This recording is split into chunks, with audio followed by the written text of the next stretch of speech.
Welcome, comrades, to our maiden voyage to discover hope, real hope, beyond the illusions handed down to us by previous generations, that greed is good and war is inevitable, because there will just never be enough to go around.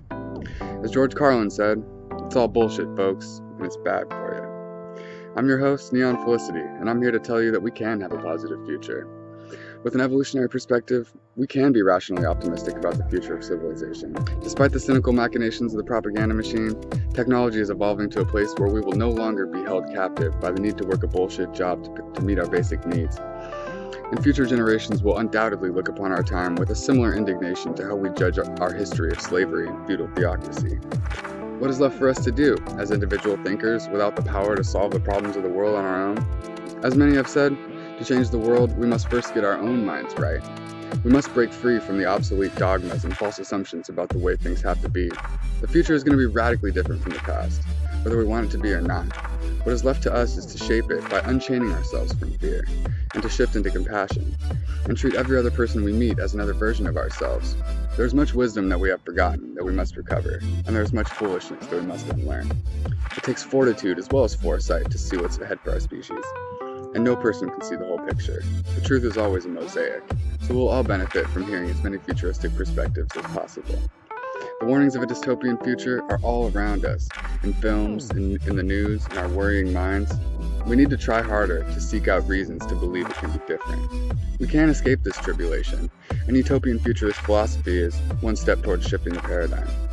We are in uncharted territory in the 21st century. The old answers no longer serve us as a society. This podcast is a speculative attempt to sketch a roadmap out of this mess, with a wide range of perspectives on what we need to focus on to manifest a better world for all of us on this planet.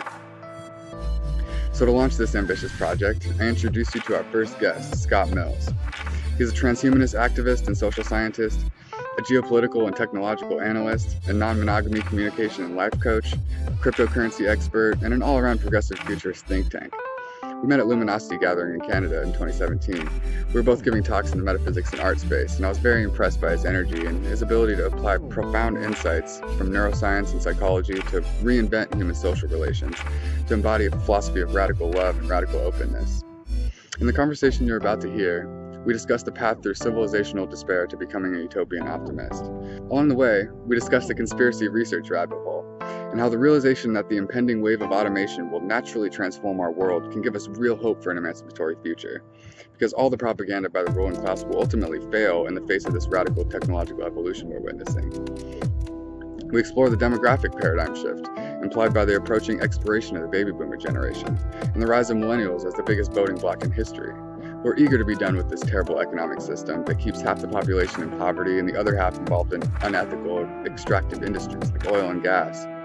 Our generation wants to tax the rich and get moving ASAP on a Green New Deal. We know the baby boomers wrecked our planet, so we're just fighting to make them get out of our way so we can fix it. That is the struggle we're engaged in. We will inherit this planet from them, whatever is left of it. Scott and I discussed the relationship between transhumanism, religion, and capitalism, and how science is approaching discovery of the real elixir of life, which terrifies religious people because it will make us realize that this life is the gift we must cherish. A realization that cannot come at a better time because we are also approaching the end of human employment. Another development that makes the afterlife obsolete, because we will actually be able to do what we want here on Earth, and without having to sell all of our time to a capitalist to pay the rent. We talk about what it means to be woke, what it means to stand in solidarity with the victims of oppression, and why it takes compassion and patience to change hearts and minds. Most people are naturally good, but many have brain damage from an authoritarian upbringing or a materially deprived situation. Many folks in our society operate from a place of fear, which prevents them from seeing the value in every person on Earth. It doesn't make them bad people. Their fear is often manufactured by cynical, powerful men who seek to keep humanity trapped in the old paradigm. Given that technological evolution is proceeding with a predictable trajectory, the most reasonable response is to do our best to spread love as far and wide as possible. If the old world was based on fear, the new world will be based on love. Fear is natural in scarcity, so the abundance of the future will likewise naturally instigate love. Abundance is both a material condition and a critical mindset, which are mutually reinforcing.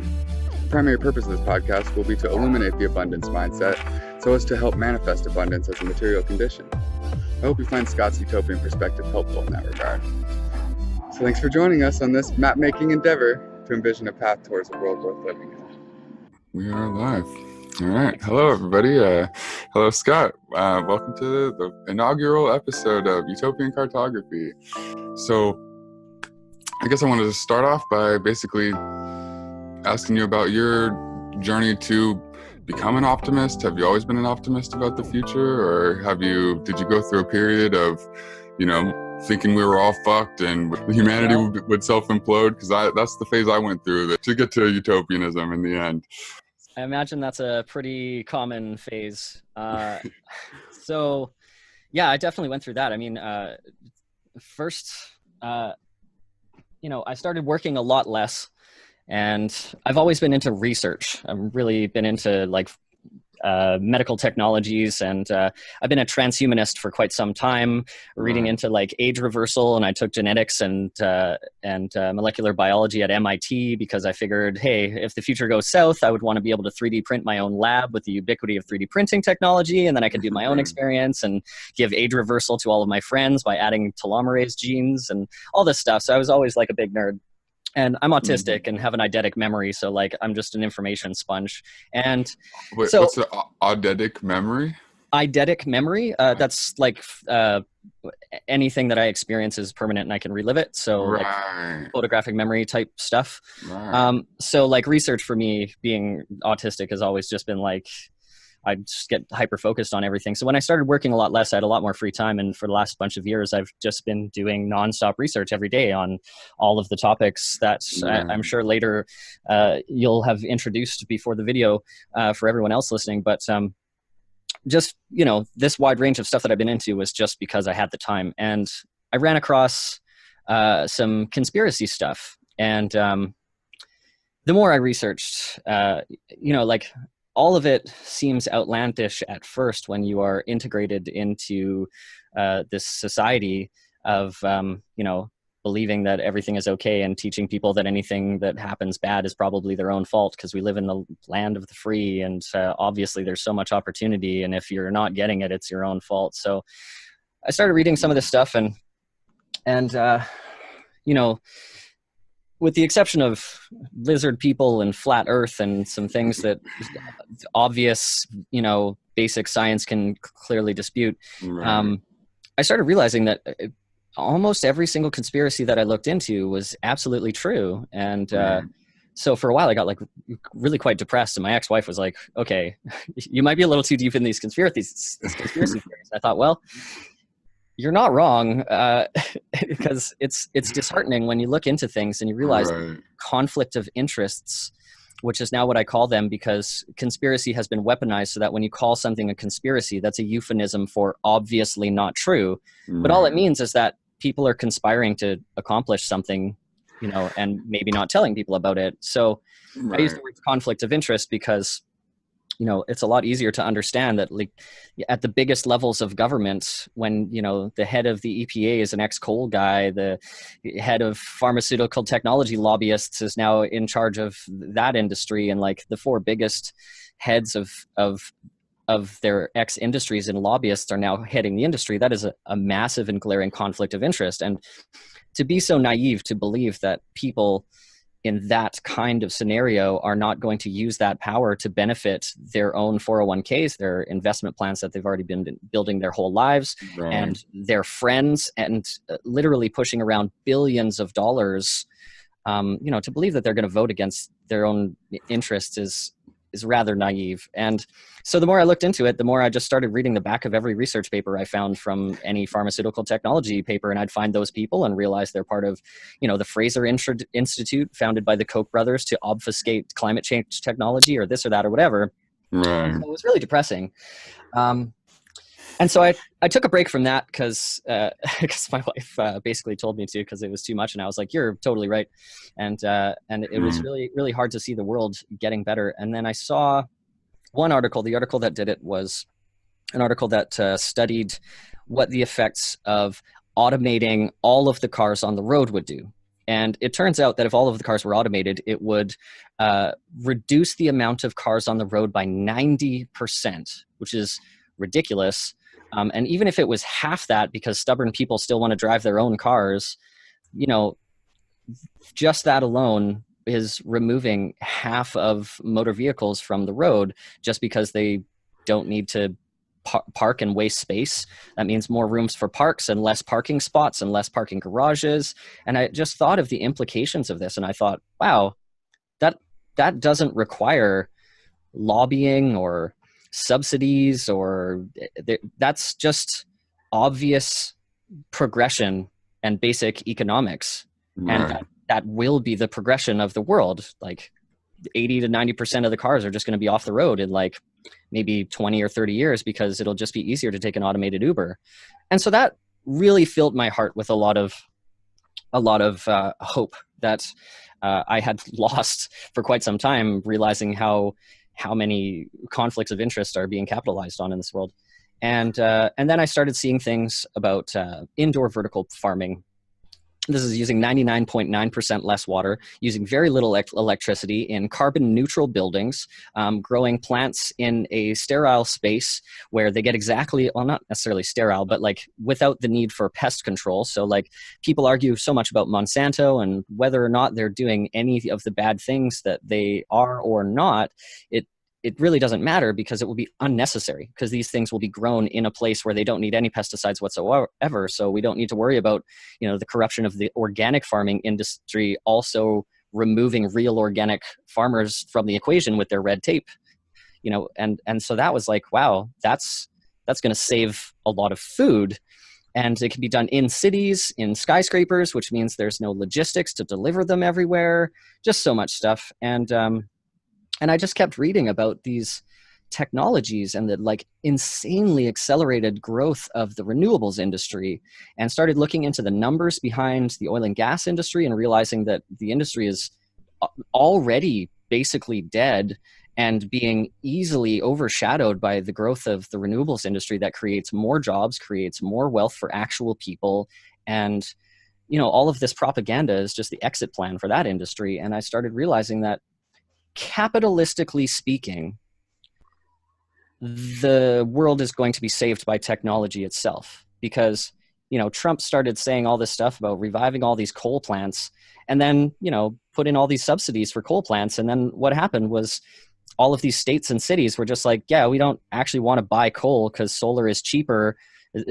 It's cheaper to build and run a solar plant than it is to just run an existing coal plant at this point. So like, nobody's going to buy more expensive products regardless of your subsidies or what you want to, promote to the people to get yourself elected. And I was just like, wow, propaganda is failing, because we are at the point technologically where these things are just going to become automatic, and the world is just going to get better regardless of propaganda. And that really jump-started my view on saving the world with love. Instead of fighting against the evils, talk about them, make sure they're in the public sphere, make sure everybody knows what, Me Too and toxic masculinity and oil and gas and all this stuff is doing, but talk about what we are doing to better that, how things are getting better, and provide an end game for people that want to believe in a better world but only see these evils, because it's really easy to see the world is a terrible place in the Twittosphere when everything just shows up on your feed that is just this abhorrent view of humanity. But you have to remember that every atrocity you see online is a good thing, because those things have always been happening. But when you see it, it's one more thing that hasn't been swept under the rug, and that's really important to remember. Right, definitely. I definitely think that's the informational side of this whole technology revolution, is that it's, enabling us to see all the things that we've been able to ignore before this. And like I said, the Twitter sphere, like, it's just like people finally having a voice to talk back, because before this it had only been the propaganda that they had completely had a monopoly over the narrative. And that monopoly is one of the things that always made me suspicious about a positive future, because of how expertly they've been able to manage the narrative, basically, and control what people see and about the world. And so, but what you're saying about technology taking forward a lot of these things that we've been making moralistic arguments for all these hundreds of years of, human rights activism. But now we can actually make progress, because it seems like there's a hard technological evolution that is taking place, that it's being furthered by individuals working on their individual crafts, but it seems like like you said, the oil monopolies and the pharmaceutical monopolies and all these lobbyists, like, it seems like they are, they're fighting a losing battle. It seems like they're trying so hard right now, because they know they're losing their control, basically, because of the way that, like you said, through the imminent ubiquity of 3D printing, will obviate a lot of the monopolies that a lot of these companies have on overproducing things and then charging us exorbitant rates for it. Like, the production costs are dropping on all those things, and that's a function of Moore's law and technological evolution. So that seems like that's the biggest thing that's, I guess, working in the background to make some of this utopian ideation possible, because we can see the bits and pieces of the new world coming to the fore, and we simultaneously have these, like, the old world, dying away, and like grasping to hold on to what it had, and the new world is struggling to be born. And I feel like things like utopian ideas are the to me, the part of the avenue for making that possible. But yeah, like that whole thing of the rabbit hole, I call the whole conspiracy research world the rabbit hole, because it's like, once you see that there's something going on behind the scenes, it's a very alluring sort of thing that you're like, oh, I didn't know about that. Like, most people don't know about that. Like, and you like research further and further, and there's more and more. It's like always more. Yeah, exactly. Yeah, exactly. It's an endless. Seems like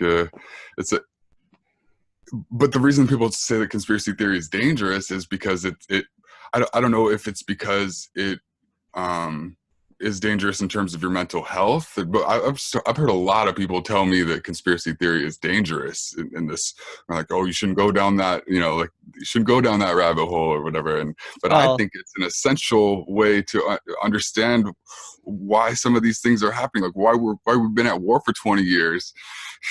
As long as you're working on solutions and making sure that you're taking care of your mental health while you're researching these things at a personal level, rather, it's not really dangerous. But the dangerous idea just came from when that word was weaponized.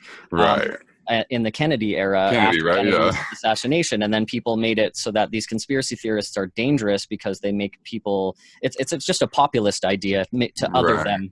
Right. Yeah, that makes sense. Definitely. I guess they had to come up with something to, because they literally assassinated the president. So they had to come up with some way to make it taboo to discuss such a.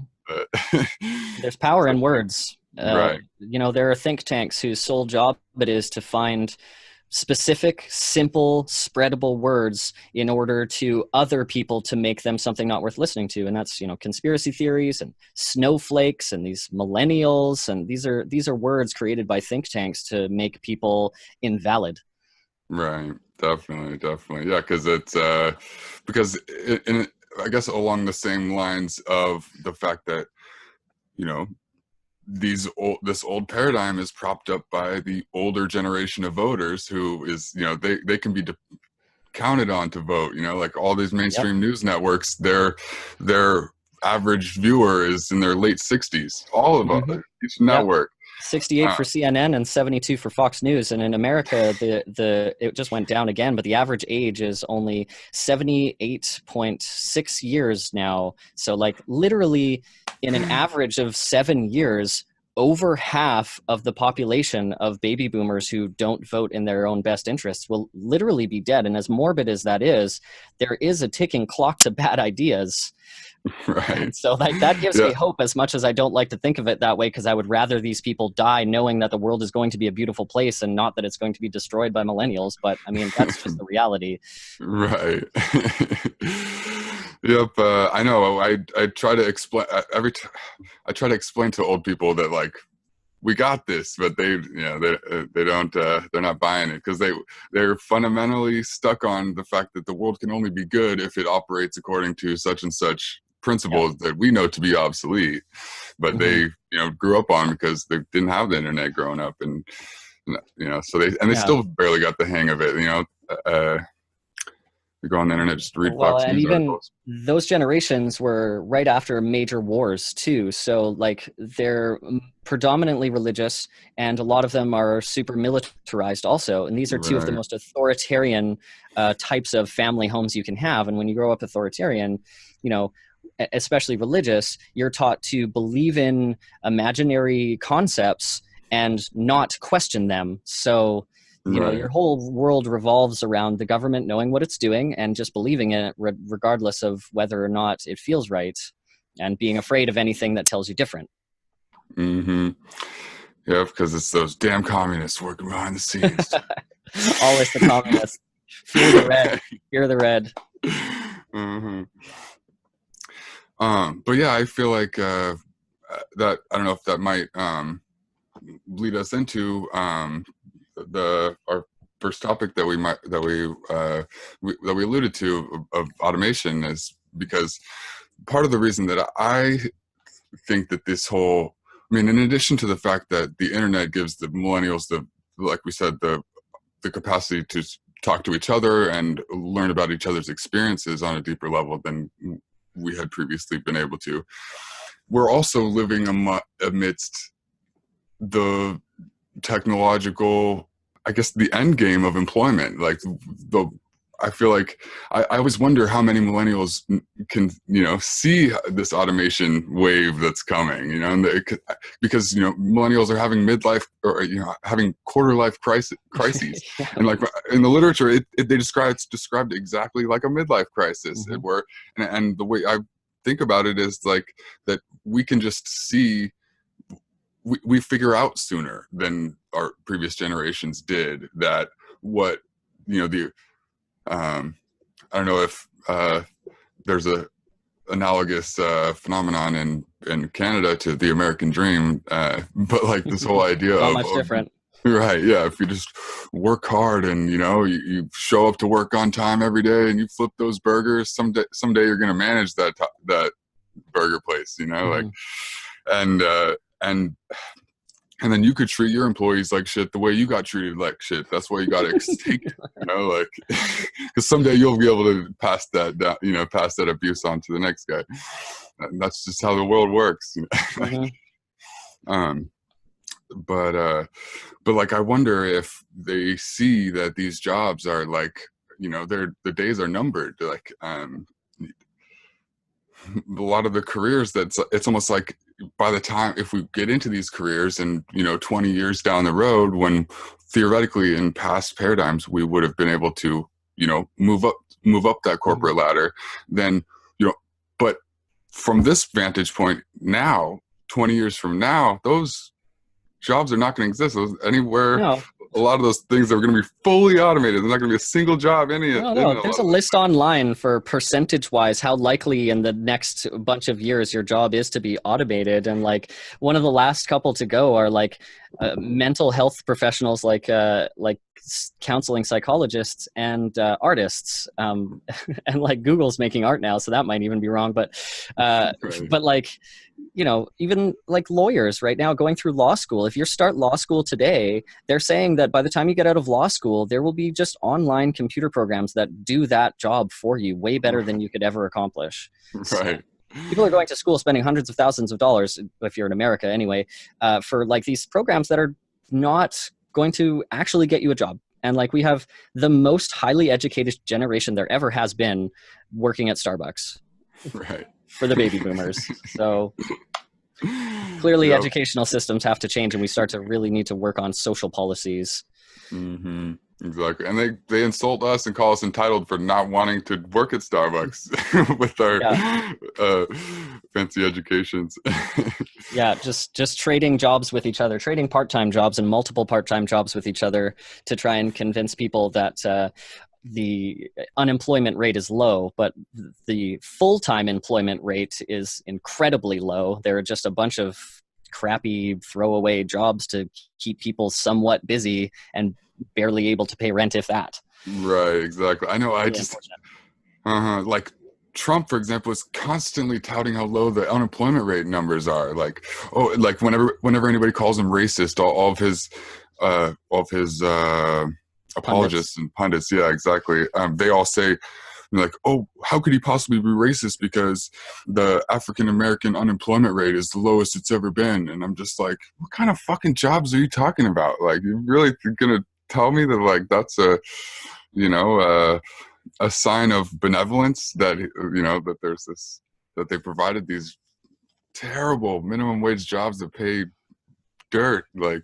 Yeah, and a lot of these jobs just came from the fact that they instituted a healthcare system that was mandatory for employers to take care of if you worked over a certain hour. So they just cut all jobs down to under 24 hours so that nobody could qualify. So you've just taken all of the jobs and doubled the amount of them, and then people have to get multiple and fight for them. So sure, it seems like the unemployment rate is high because people are generating income, but it's certainly not enough to survive on.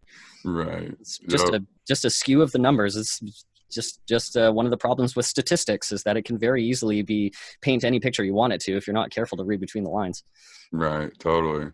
Okay, so one of the big questions that I get a lot when I talk about automation is people constantly bring up the Industrial Revolution and say, everybody was saying this 150 years ago that the jobs are going to be automated, and most people worked on farms, and they're like, what are people going to do? And then we created this whole other sector, and so people were retrained, and so I guess maybe a good place to start on this topic of automation is just basically why it's different this time.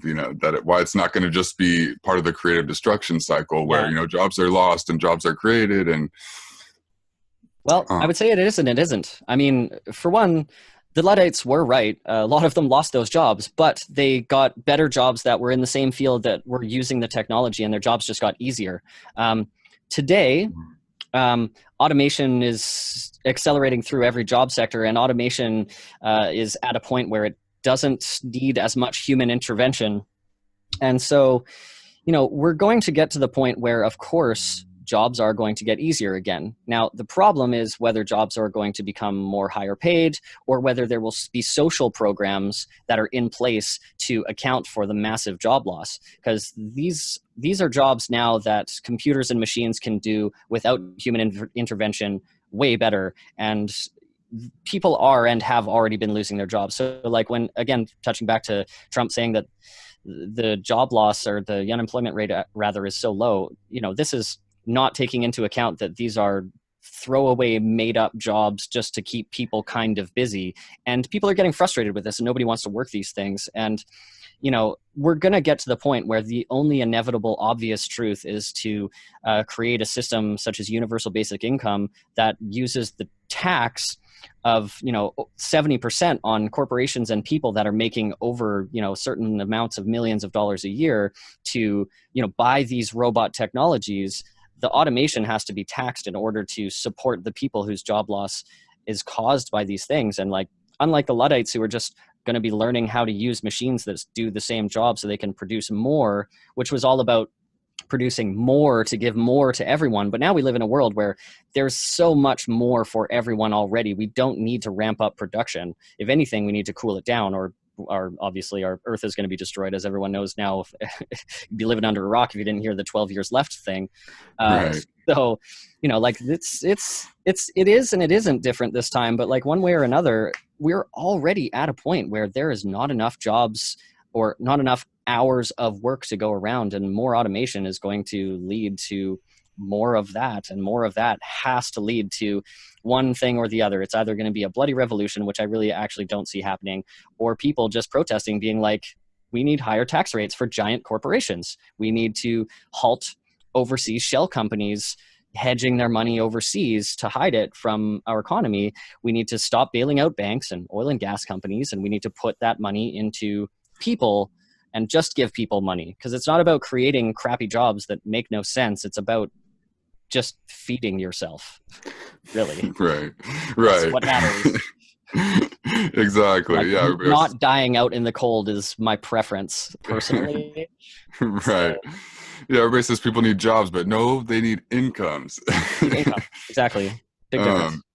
I just saw a video yesterday, actually, that the Hill just did a poll because Alexandria Ocasio-Cortez just she she floated a 60 to 70% top marginal tax rate on MSNBC or something, or no, CNN, and I think it was maybe Anderson Cooper who was like, "What?" Like he was like shocked. Of course he was. This concept of, but so the Hill did a poll on it, and they phrased the question.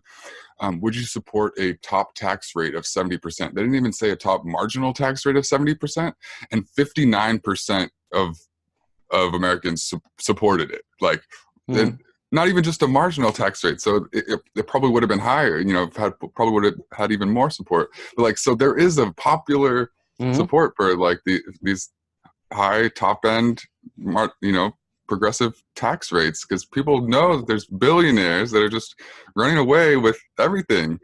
Yeah, absolutely. It's amazing that even worded like that people, I was actually shocked when I saw the results of that poll, because like a poll like that, I would expect more than those numbers, perhaps if they said, 4 people making over $1 million a year, because then you're not in that bracket. But the problem is American people have been brainwashed to believe that they're in a higher bracket than they are, because it's those poor people and those immigrants that are doing all the bad stuff. So believing that you are part of this bracket that the people up top are saying is a problem is cognitive dissonance. So they avoid it, but they just flat out were like, top tax bracket, more tax. And people were like, yes, obviously, that's amazing. Really. Right. I was really surprised. No, me too. Seriously, because I have a lot of conversations with libertarians. I feel like that's the main interlocutors that I find myself dialoguing with, and they're all like, taxation is theft, like full stop. Well, I mean, if you don't like having roads and stuff, I mean, sure, there are anarchist and libertarian concepts to like building roads that work for getting to your places out of the goodness of your heart. But what they don't do is build roads in and around poor communities where the people who work for your corporations that you don't pay taxes on, who then become essentially your slaves. Right. Like libertarian is just a right-wing, white, privileged, slave-wanting community. It's basically the South all over again, except for in California this time. So like, that's just asking for a civil war if libertarians have their way, in my opinion. But you have to do a lot more research into it, because I don't really want to go there. Right. Well, but the thing is, we had that already. We tried exactly. It. Like, there was slavery before there was a government here. Yeah. Like, when there was no government, people just had slaves, and when there was nobody to stop them. Yeah, exactly. What happens? You got to have a government. I mean, personally, I would wish the government was like an AI, but we'll get there eventually. Right. Exactly. That's definitely my ultimate vision, is that I think part of the lesson of the 20th century was that that power does corrupt, and so, and because humans we have all this evolutionary baggage from going back literally millions of years. We stood up 4 million years ago, and we've been in a lot of brutal conditions ever since that. So there's a lot of leftover evolutionary stuff that we're still dealing with, and so I think a lot of the utopian ideas are an attempt to basically correct for the evolution, correct for the adaptations we made to having to get by in a scarce situation. And so I think a big part of our problems now is like not knowing how to function in this situation where we have so much, where like a third of the global food supply spoils because people don't eat it. Ridiculous. Well, people are starving, like because they don't have the money, or the IMF came through and pillaged their country. And yeah, pretty much.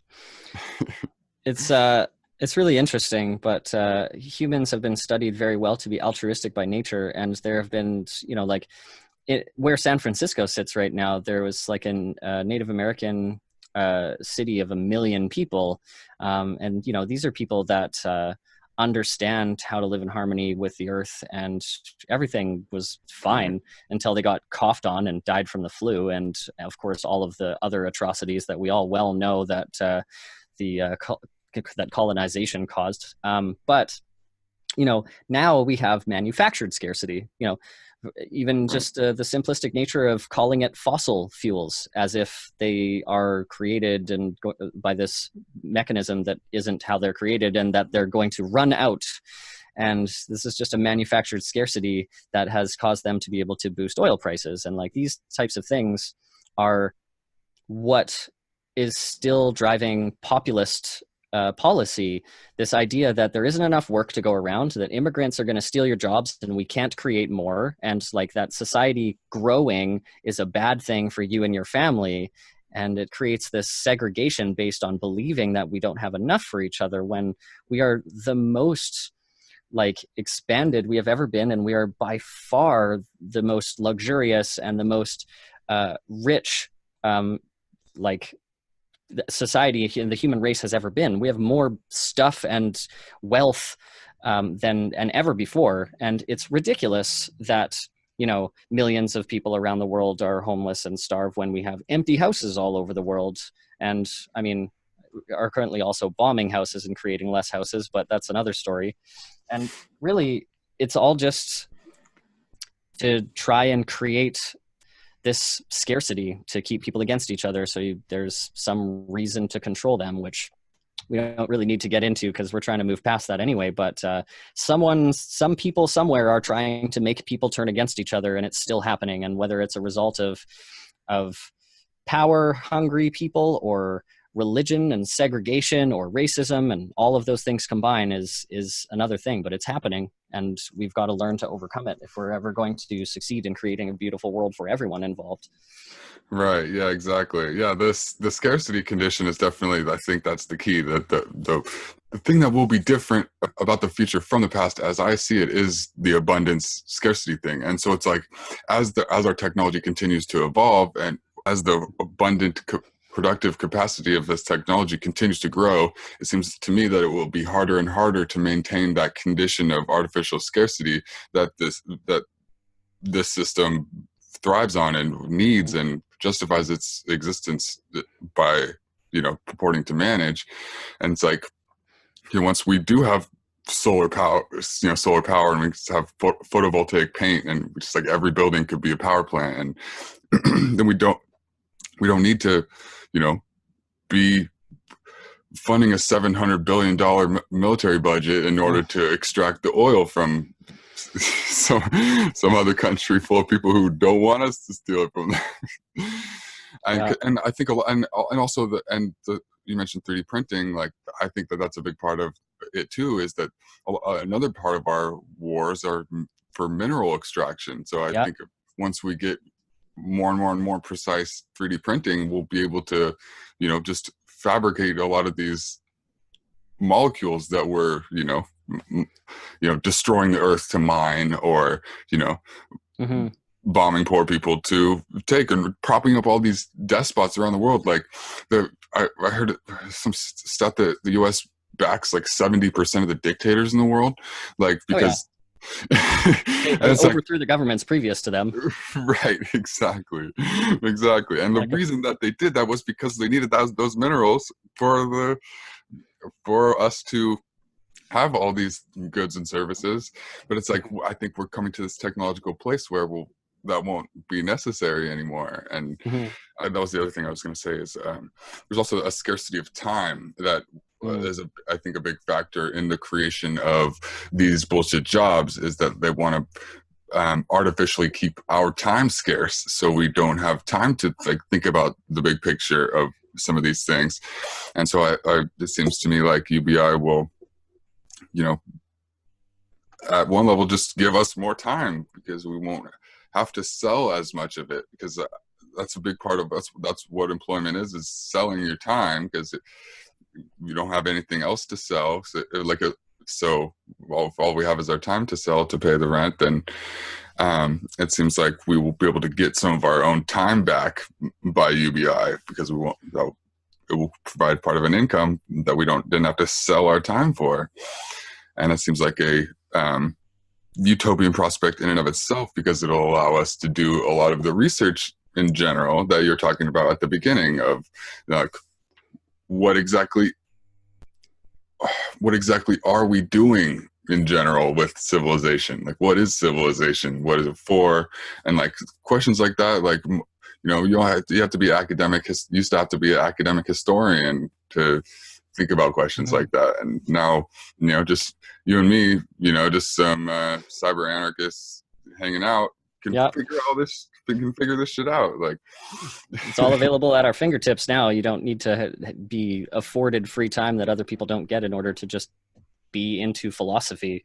Philosophy used to be a rich man's game. Now, two people on the internet can look up anything they want and research it to the end of the earth and know all there is to know and form opinions and talk to people about them. Right. Yeah. The collective consciousness is really, that's what's going to change the world. It's people like you and I talking on the internet and having other people come who disagree and arguing and getting more facts thrown in their wrenches into their gears with facts, you know, and whether or not they agree by the end of it, those concepts are now in their brain. And, you know, critical thinking is really hard to get through to right-wing people because of the fact that they have shrunken anterior cingulate gyruses, and that's the area responsible for open-mindedness and critical thought and thinking outside the box and some forms of empathy, which is basically damaged by authoritarian upbringing. And they also have a larger amygdala, which means they literally think more with fear. And amygdala shuts off many other higher brain functions because it's one of the fight or flight mechanisms. So when you're confronted with a concept that is different than what you know, they literally shut off half their brain, cannot understand what you're saying any longer, and knee-jerk reaction with fear. So having these conversations becomes rather impossible. However, they still happen, and they can come back to it and think about it later. And as long as we're willing to be patient and teach with love and not be like, no, you crazy right-wing psycho, that's going to destroy us all. You just have to be calm and cool and be like, I hear where you're coming from. Those are really scary things. These are the things that solve them. These are the reasons that they're not even actually valid concerns. These are the things we're working on. And as long as we talk about that, and like one of the points I made recently in just a post is that when you see something online that is some argument that you're having and there's this one person that's being terrible, you aren't having an argument with that person for that person. You're having an argument with that person for everyone else that's listening. Because if that person is saying something that is bad and marginalizing to a group or bigoted or whatever, you're not just like, oh, you're a bigot, you're never going to change, I'm not going to bother. It's about the people that are listening that see that someone is willing to take their side, that someone is willing to fight for what is right, even if they're not even being listened to by someone, so that they feel like, wow, I don't feel I have the strength to support myself and stick up for myself because it's been so normalized that I be marginalized, but this other person is just doing it. Maybe it's not so normal that people make fun of, you know, whatever marginalized group you become a part of. So it really, you know, people say you can't change people on the internet. Well, I get messages every day from people being like, thank you so much for what you said. That means a lot to me, in a private message, because they don't want to be known to talk about it, but now they're thinking about it. They know people are out there that think the same way. And this collective consciousness growth is the most important way that we're continuing to move forward, in my opinion. Right. Totally. Yeah, definitely. Yeah, I've had so many conversations with people online that I know that I'm not going to change their mind, but it still feels like it's worth the exercise of articulating the reasoning for other people. You're exactly right that most people aren't trying to like engage in those fights and get insulted, you know, like, and so I think a big part of my one thing that I guess upside to having been bullied growing up and then growing into someone who, you know, is self-actualized, now I feel like I have the strength to stand up to people who, you know, would casually demean people who they're just used to not, you know, having the strength to stand up for themselves or something like that. I remember the story of Michael Moore talking about like, why he became an activist documentarian. Mm-hmm. There was like, he watched some guy get beat up and he didn't intervene, and because he didn't want to also get beat up.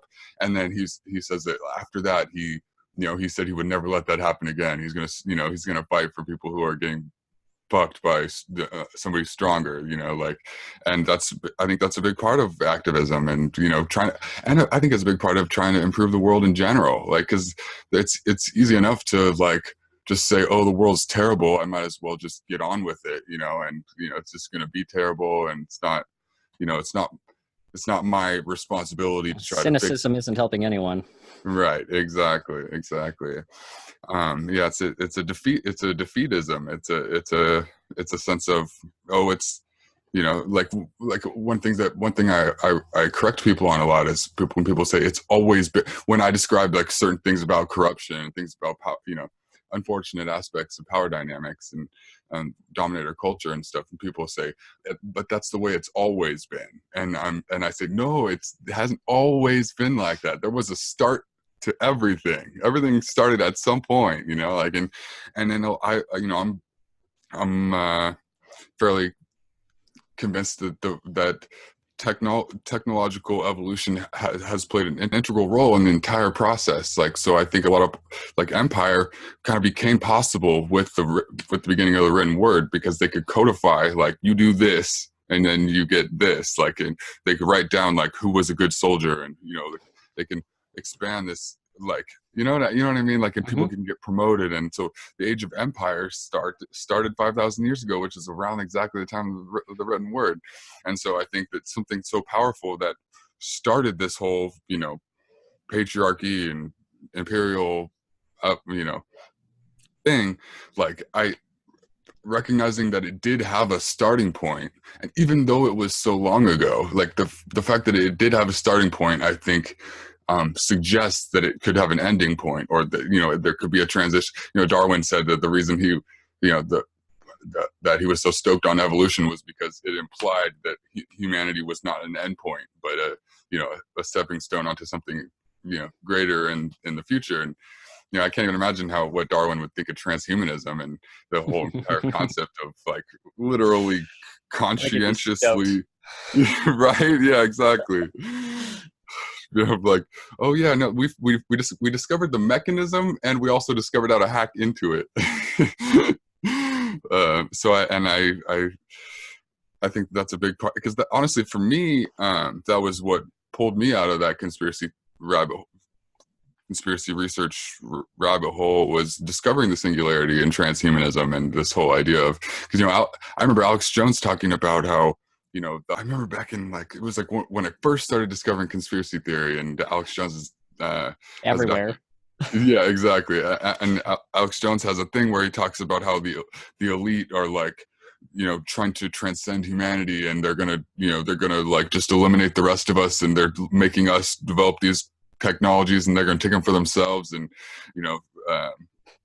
launch off the earth or whatever. And so then I discovered transhumanism and the way that, and an actual discussion of it as just a natural thing, that, and it makes sense to me that Christians would try to paint it that way to make us not like the idea of transhumanism. Like, they fearmonger hardcore about transhumanism and the whole entire idea of transcending biology and transcending our legacy forms.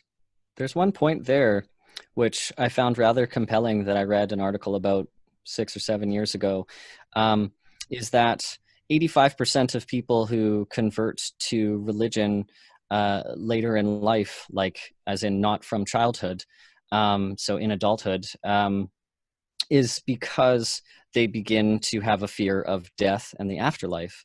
So with transhumanism, I mean, the first thing with transhumanism is like upload or age reversal technology, the elimination of the genetic disorder that we call aging.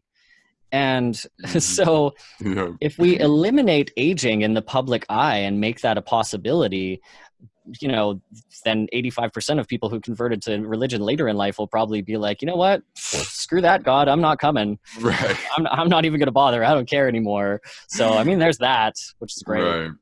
Yeah, exactly. Because the whole entire justification of Christianity is the afterlife and the fear of death. And so if science has now progressed to the point where it might be able to cure that condition, then it removes the entire justification for as you said, people starting to see their own mortality approaching. Yep. Like if that condition, if we remove that condition, then there will be no more reason for it cuts out the church's recruitment mechanism. Absolutely. It makes this the good part, this life the good part.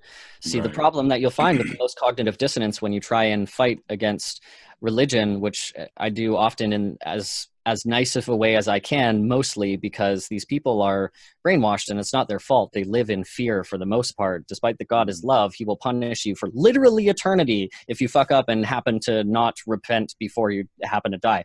So, I mean, nonsense on its head regardless. But the one thing is that if you try and argue with them about the valid points and the contradictions of the religion, as soon as they find any sort of agreement with those contradictions, now they've just got to come to the realization that they've wasted their entire life up to that point, not really living for them, but living for an imaginary being in the sky for the idea that the next life is the good part. So the older they get, the more you're making them realize they've wasted their life for something that now may not exist. That is, if I could think of anything that would be the scariest thing in the world, that would be it. So therein lies the problem, is that these, especially the older generation, you really are going to have a tough time making them believe that everything they've worked for their whole life, being afraid of a being in the sky, is for nothing. That's terrifying. Right. Yeah. That's why, we can't tell our grandparents, it's like so hard. It's so hard for all of us to tell our grandparents, like, hey, I don't know about that. Because, they know they're about to die and they're like, oh, but it's okay. My family will then, meet me up there. And, but yeah, so it's definitely, I feel very, very thankful that I was able to,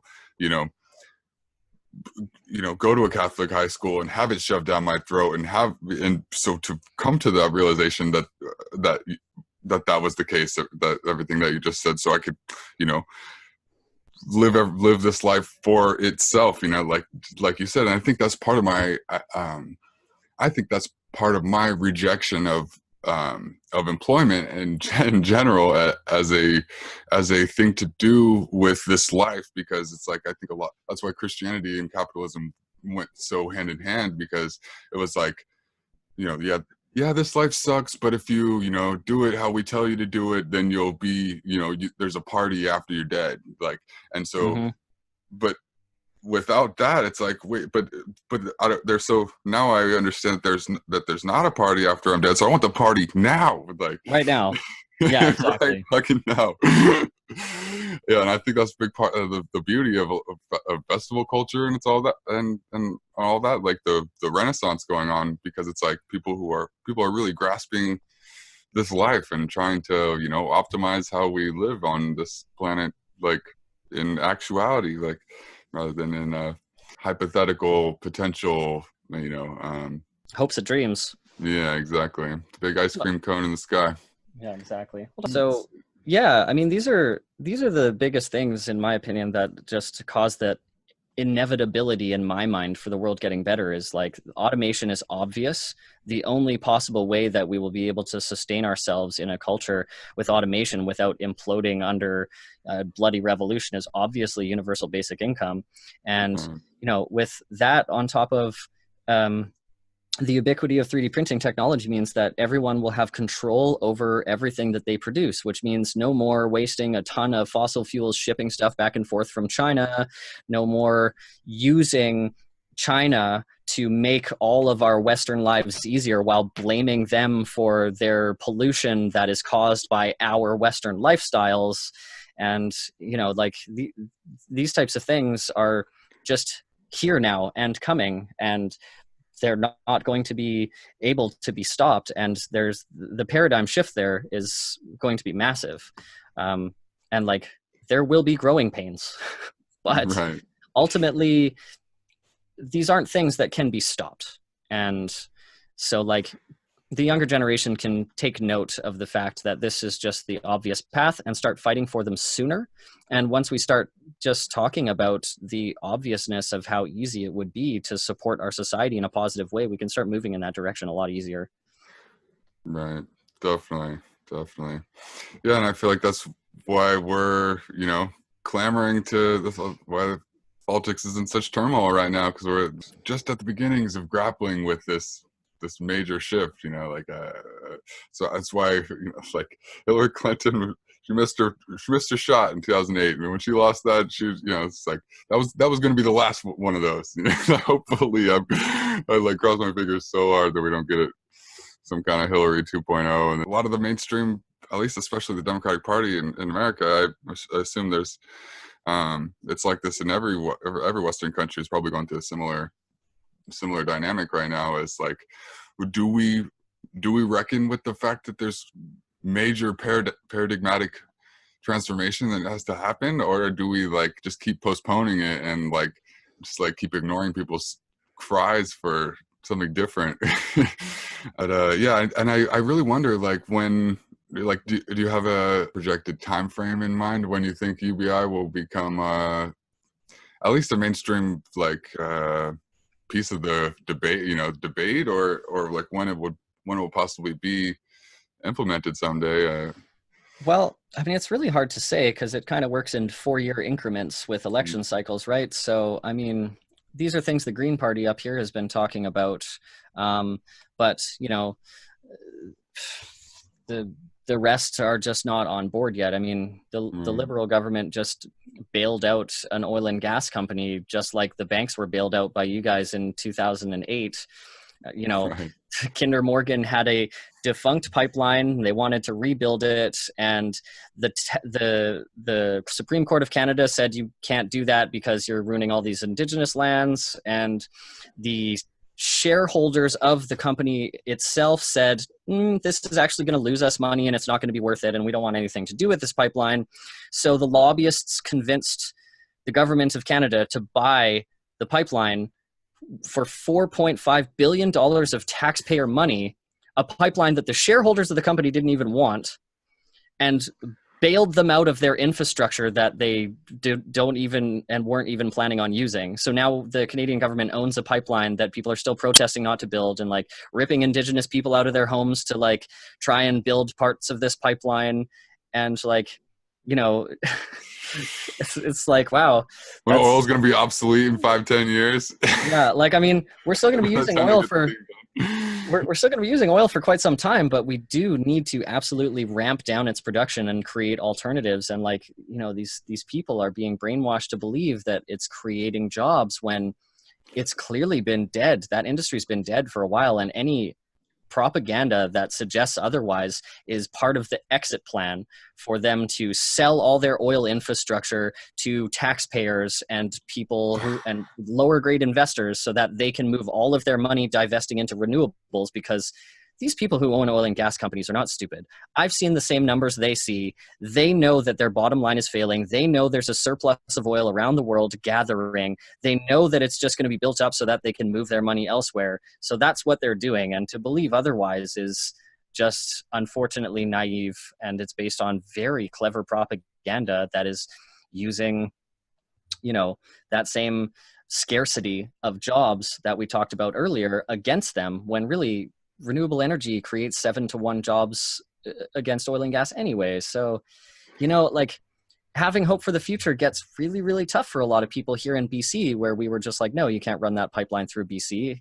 When people out of Alberta, some of my close friends who are super intelligent people who believe in the holographic universe and all this crazy utopian stuff, are literally promoting separatism, as if being a landlocked country, dead center of Canada, is somehow going to make you sell oil to the coast better. It's just the ignorance to state that being another country would be somehow better because you're crying that BC was like, no, we actually don't want you to destroy Indigenous populations and have more oil spills like Kalamazoo, and also potentially one oil spill in the Juan de Fuca Strait would permanently be the biggest ecological disaster since the Gulf of Mexico, and it would be permanent. So, like, no is obviously the best answer. Fuck your imaginary oil and gas job.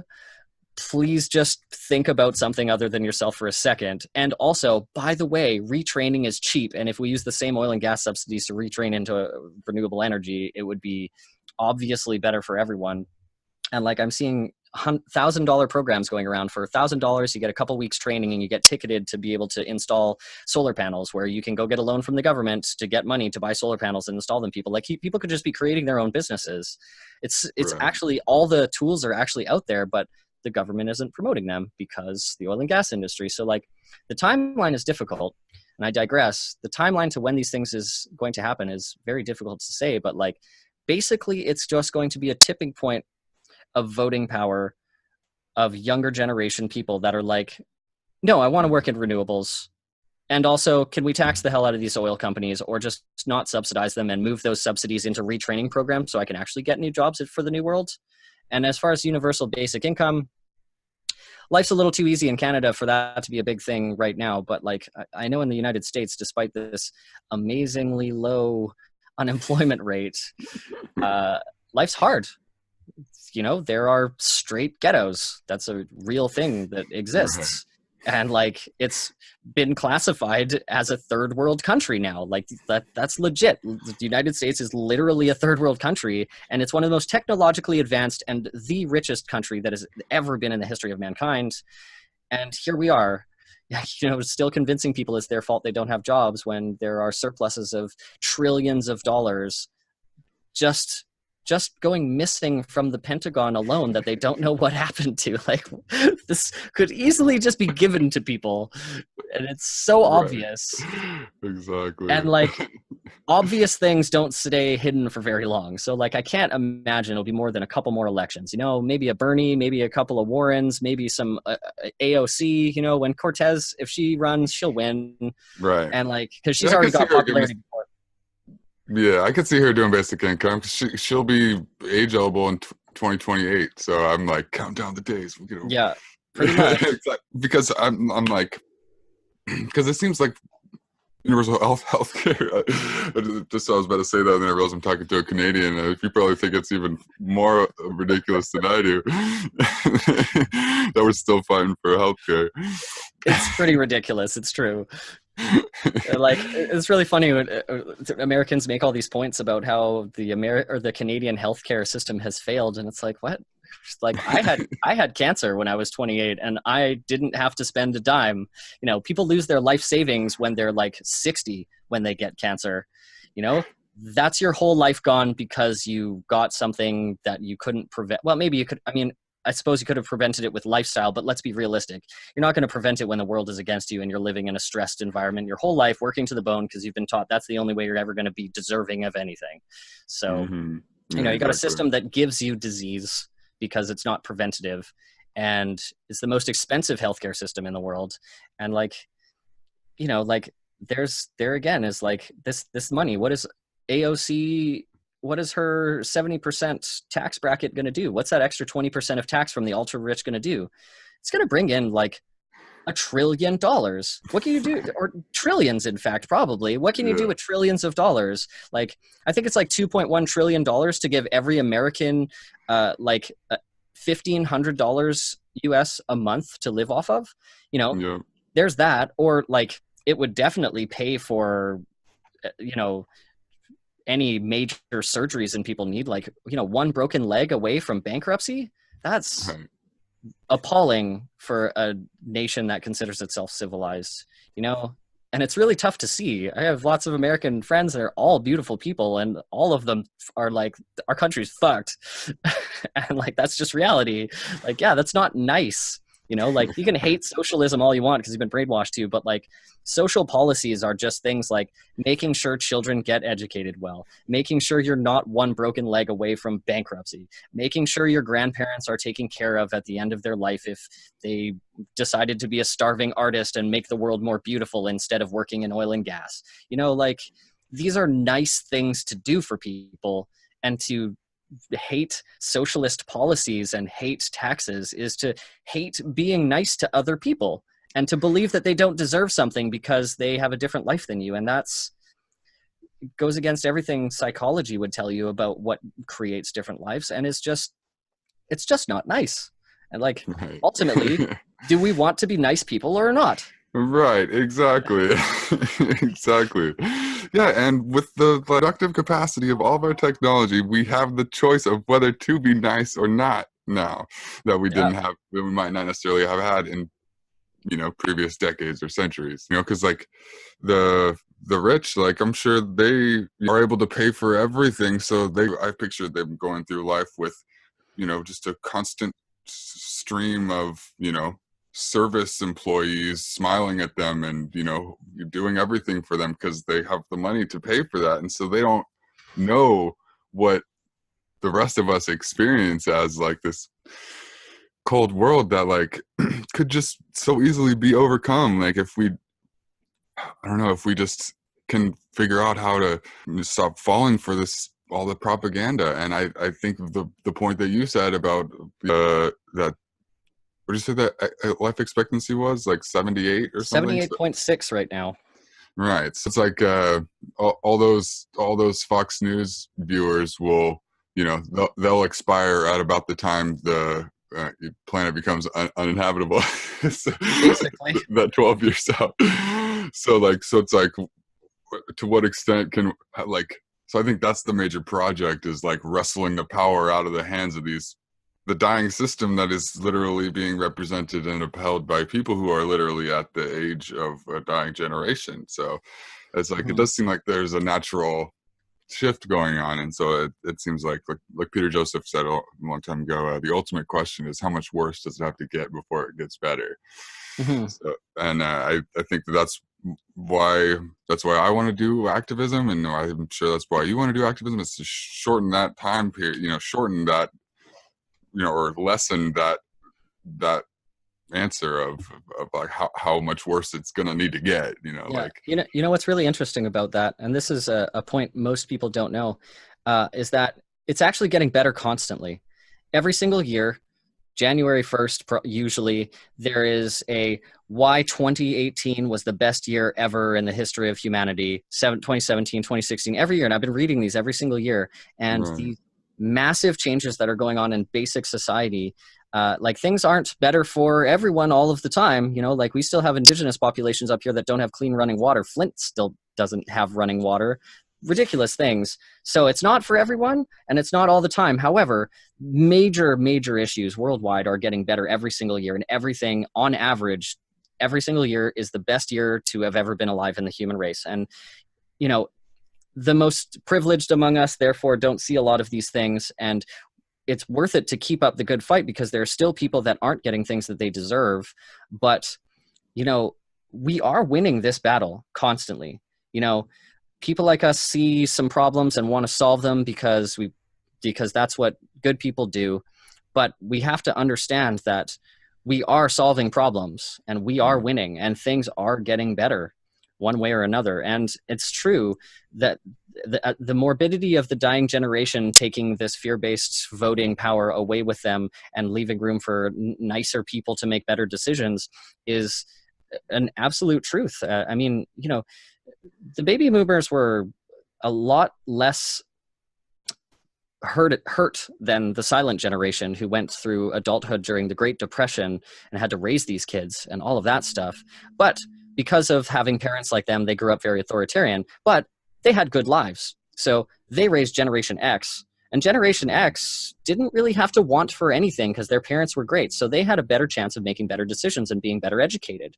Then Generation X had the millennials, and the millennials had parents that were, you know, the youngest of the hippie generation, and, you know, maybe some grandparents that they would roll their eyes at because they're so annoyingly religious and authoritarian, but their parents are kind of cool and it's all right, you know. And then Generation Y or Z now is the generation following the us millennials, and they will never have known a life where they couldn't access information on anything.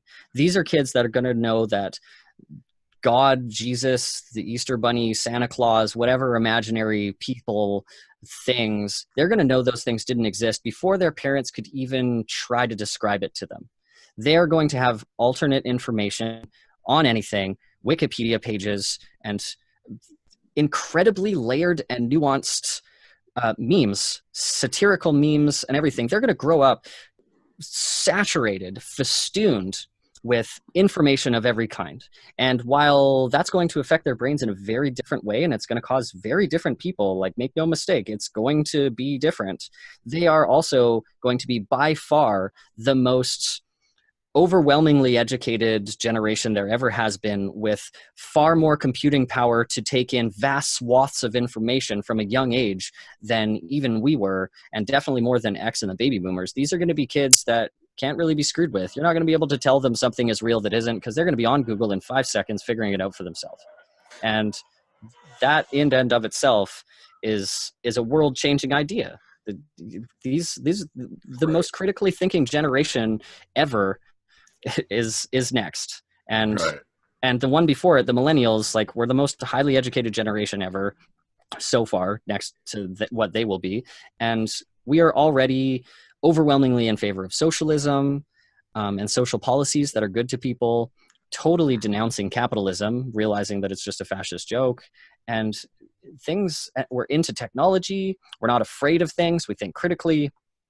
And there are those among us, of course, that take after their parents and still have these different thoughts, but they're in the overwhelming minority. And it's really unstoppable at this point. It's really easy to feel dejected and upset when you see these terrible things going on in the world, and as we should, because we need to solve them, we need to do something about them. But maintaining the mindset that there's a time limit to this evil, that the younger generation really cares about people, you know, like, that we are more in touch with our emotions than any past generation has ever been.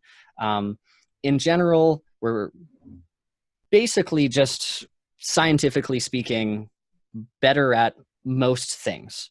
There are some things that you could objectively say that the baby boomers or Generation X is better at because of, like, their commitment to work and this and that. And maybe that's important in some scenarios, but with a generation that's going to be out of work, commitment to working really hard isn't really necessary. Commitment to being there for each other as a community is. And if we just hold on to the concept that we are doing very well as a generation, even though our generation is struggling very hard in the status quo, we are working from within it to make things better. And people like Alexandria Ocasio-Cortez are a blinding example of what that's going to look like as more people start to listen to people like her and go, oh my gosh, like, we need to do better.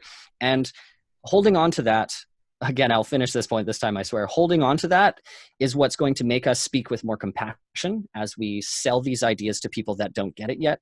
It's what's going to make us be able to continue to fight the hard battles and show, even, you know, like, we shouldn't be punching Nazis.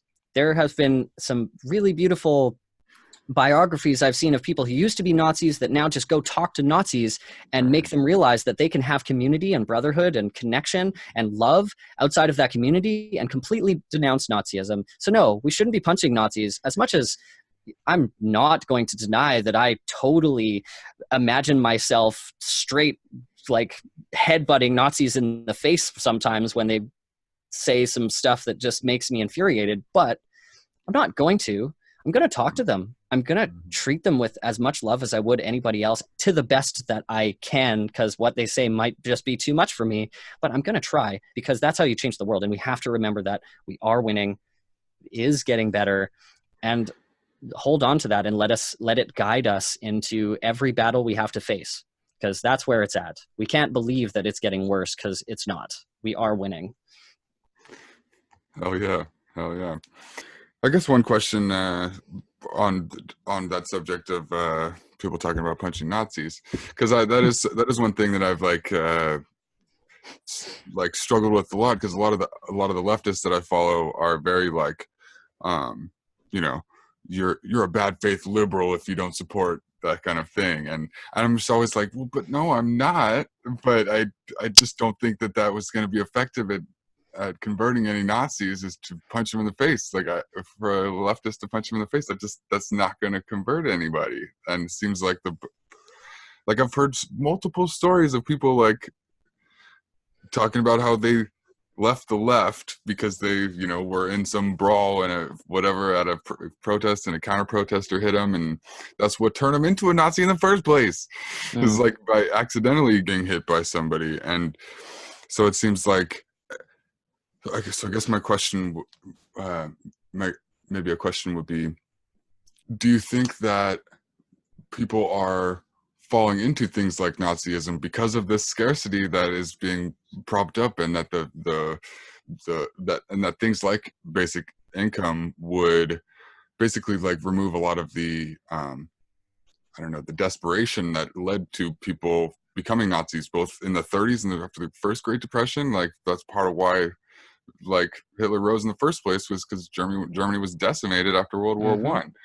So like it seems like the economic the material conditions of the working class is like part of what's pushing it in that direction. So it seems like the best thing that we can do is to, you know, fight for these universal programs that will materially benefit their lives, and so that then they can, so they'll be able to see that, you know, like we care about them and we want them to do well, just like we want ourselves to do well, like and our friends and neighbors, and we want everyone to be doing well. Like I feel like there's a big part of a big part of the right wing is just people feeling, like you said, like they love that community and camaraderie that they have among their fellow incels or whatever, and they I don't know, I guess I just, well, there's a lot to touch on there,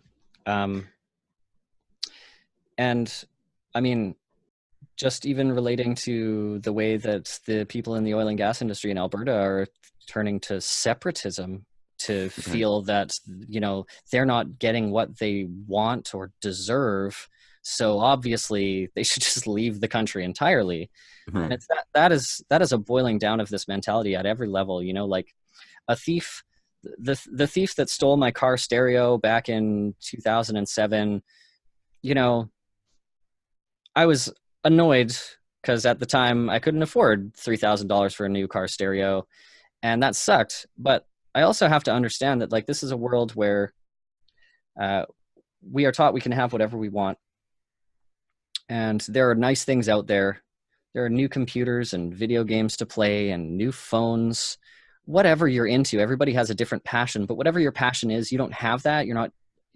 There's no way you could afford to have that in any reasonable amount of time. Do you then say, I don't deserve it? I'm not part of this society that deserves these things. These commercials aren't for me. Am I not worthy?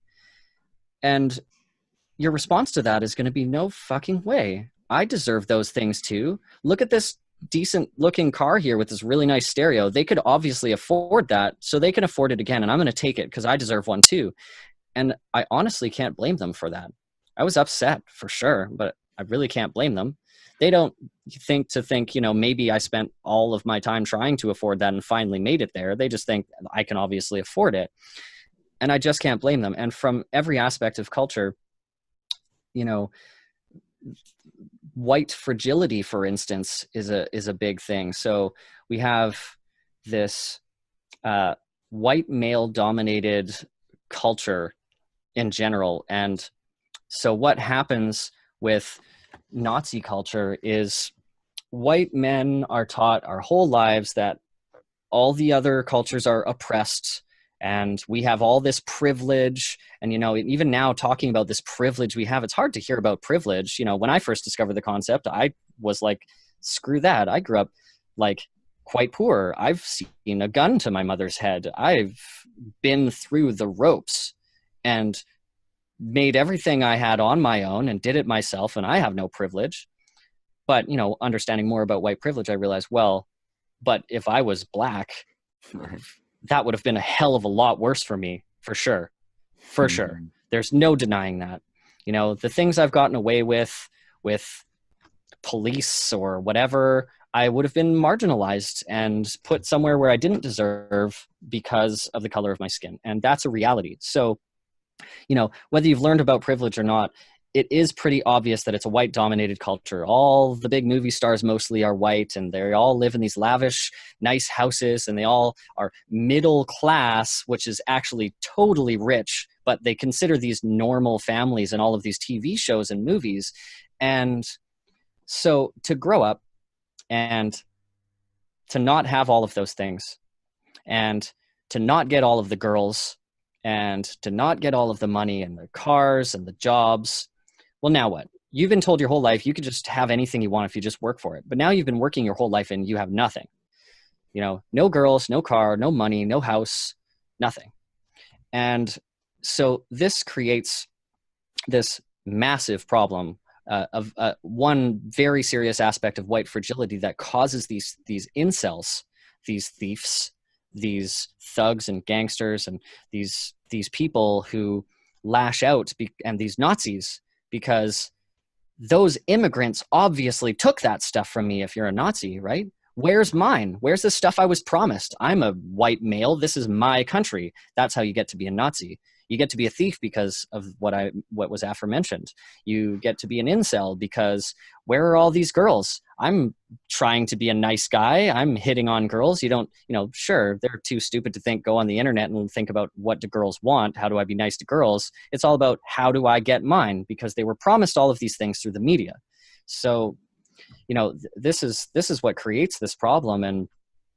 And I can't remember. That's a lot of talk, and I've forgotten the original points of the question. But we're not going to heal society by telling all of these people that they're bad people because they've become a Nazi, they've become a thief, they've become a murderer, they've become a criminal, they've become a drug lord, they've become an incel, or become a banker. Which is another kind of terrible thing. You're just trading invisible debt-based money, and you're not actually doing anything in the world. There's so many things that are things that people shouldn't be that they are, and telling them that they're bad people is completely counterproductive, because Nazis are not bad people. They're people who have been horribly brainwashed by a society that told them they could have something they couldn't, and then by people who got fucked by that mentality, who take them under their wing and say, come to my brotherhood, we will treat you with respect, you will have things, you will have a community. This is not their fault. And so healing the world from these things absolutely is as simple. In my opinion, the best thing that's ever going to have happened to the human race is universal basic income. Because when you just give people money so that they can never worry about survival, so that they can buy a new PS4 Pro and play fun games with their friends, so that they can feel like they are deserving of basic human things that everybody else seems to get, there's going to be, and studies have shown, with less poverty and less fear of being able to survive, there is a massive reduction in mental illness. There is a massive reduction in crime of all types across the board, violent and non-violent. There is a massive reduction in drug addiction. There is a massive reduction in religious thinking. There is a massive reduction in basically everything bad. And an increase in education. Massive increase in education. So if we want to fix the world, we literally need to give poor people money. That's literally scientifically shown to be the best possible way to solve, these problems. And to be impossibly facile, how do you get homeless people off the streets? Give them homes. We literally have all of these empty homes in America, and more empty homes in America. I think 7 times or 4 times more empty homes in America than we do homeless people. Mm-hmm. And that's full homes. Never mind rooms in homes, because homeless people need friends too. They could be roommates. You could hook them up with social workers. There's just so many things that are so simplistic. And it's how do we solve people not having any money? Well, since we have all this money, maybe we should just give them some. It's as simple as that. And it's only the American dream and the idea that those people don't deserve it because I worked hard my whole life to get everything I have, and I'm not privileged, so why should they be privileged? And that mentality that will thankfully die with the baby boomers, that is preventing us from voting to just be nice people. As simple as that. Right. Totally. Yeah, that's a big part of how I conceptualize utopia is just big circumstances in which we will naturally be good to each other. I think that's a big part of it. Post-scarcity luxury communism. That's my dream one day. Yep. Exactly. Yep. So we don't have to put a number on somebody's worth or whatever, because it's enough for everyone. So whatever. More than enough. Right. Exactly. So yeah. Anyways, that makes a lot of sense on how we can, correct some of these problems that are seemingly overwhelming and seem to be so totalizing and debilitating for our progress as a civilization. And seems like we've covered some ground on the types of policies and the types of trends that are where this world is headed, and some of the reasons to be optimistic about the way things are headed, 'cause things are getting better every year, and on the whole, and we're just finding out about a lot of the things that have been problems all along, and finally figuring out how to solve them, because now we know that they're problems, and we know that we got work to do, and our problems are no longer just overcoming scarcity, because now we've largely solved a lot of that problem, and we're now onto a different problem of how do we use that new abundance to treat each other well, and create a society that rewards sociality instead of anti-sociality. And so thank you, Scott, for joining us. It's an absolute pleasure. Thank you for inviting me. I'm really stoked on this new podcast, and I can't wait to see a lot more of it. Cool. Thanks, man. Oh yeah. Alrighty. Well, peace out, everybody. Tune in next time. The basis of peace is not possible without the ceasing of racism, poverty, inequality, and ignorance. And ignorance is not bliss, it is belligerence. Bliss is a goddess, she is my kindred, my divine sister. Poverty is not what many thought of as simply a problem across borders and continents. Many walk in the dark, martyred by thoughts that harm them, like corporate society's biased karma. Yet not all politicians are lying monsters. Let's try to find the positive and conscious problem solvers and support them so we can all evolve. Support the streets and decriminalize peaceful deeds. Offer assistance to those weak and lost. We should teach courses on healing with leaves and flora to teens that are caught up in awful scenes. Gender equality classes instead of oppressive and awkward mainstream Catholic, Christian, and Islamic tactics to label the fact that they're all afraid of difference. But if we're calm and we stay persistent, we'll always make a difference. Like Chaos said it, the great shift in progress is inevitable, it is destined. Talk and pray if you wish, but also actually act. Make haste to break bondage and taste the flavors of your gifts. So many raped maidens robbed of their wits, left crazed and neglected by patriarchy's ways and the dominance and hegemonic confidence of demonic conquerors, like those that killed and pillaged that we show to children as the building blocks of their education, when they're really villains. Illness begotten from death and hatred, yet it is possible to heal this. Youth action projects will truthfully collapse the problem and rebuild with the rocks of ancestral nations. We do not need more concrete solutions, we need more dreamers and seers to complete the blueprint. Speak to and treat street teens and students like teachers too, because they duly are. We can all evolve from their youthful thoughts. Who'd have thought they could school us with beautiful art? None of us are truly apart from each other, and youth are the heart of peace and progress. We need to stop feeding them pharmaceutical drugs and soothe them with love. The truth is such of what I'm leaking is, peace is a state of mind. I speak it displayed in rhymes, but the secret is to stay aligned with both polar oppositions. Walk the middle, unlock the riddles. Too many cold and nauseous kindred, belittle goddesses and mark the brittle. We know and talk of corrupt cops in the system, but too little own up to walk their talk and author their visions. Awkward predicament, misogynistic god complex syndrome. Me, I'm androgynous, and I walk with a lot of oddity misfits. Beyond robbing the rich like Robin did, why not get them to sponsor the end of poverty and offer all the kids their subconscious gifts? Self-prophecy is destiny, we're all blessed entities, and progress is infinite. Change is the only constant, so be the change you want rather than the chains and change you flaunt. There's a lot of strange angels and dark ones we do not hearken to or acknowledge. You don't have to have academic knowledge to have heart. This is just a crafted tablet of art, but it can be a cracked match in the dark that sparks a fire massive on a bark-lit pyre to stop the madness and the heartless from triumph. Be wiser than their thoughts. Darkness is not vile, it is cosmic. We are all empty subatomic particles oneness like the sun's molecules. So shine in the glumness and walk with confidence. Peace cannot be avoided or conquered. We are not voiceless. We are voices in the dark that author brightness in the heart of the night. Till we evolve into light. Till we evolve into light. Yeah, we're winning this battle one way or another. It is happening. Mm-hmm.